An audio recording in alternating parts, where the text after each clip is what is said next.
Hello guys, welcome back to my channel. कैसे हैं आप सब? हो सो अच्छी होंगे, मैं भी बहुत ज़्यादा अच्छी हूँ। गाइस, आज की वीडियो होने वाली है आपके लिए बहुत ही ज़्यादा खास, क्योंकि मेरा लुक देखकर आपको पता ही चल गया होगा कि मैं किस खास चीज़ के बारे में बात कर रही हूँ। जैसे कि आप जानते हैं कि 5 तारीख को है ईद और मैंने क्रिएट किया है ईद लुक। तो सबसे पहले आप सबको हैप्पी ईद।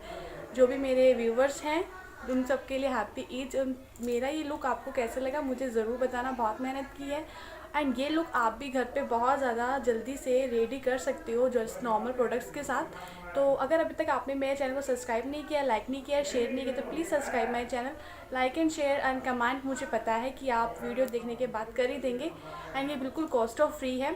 तो अगर अभी तक मेरे चैनल को आपने सब्सक्राइब नहीं किया है, प्लीज़ सब्सक्राइब कर दीजिए। I need your support and सबको मेरी तरफ से हैप्पी ईद। तो चलिए वीडियो देखते हैं और इस वीडियो को एंड पे देखने के बाद आप सब्सक्राइब करना, लाइक करना एंड शेयर करना। Okay, let's get start the video.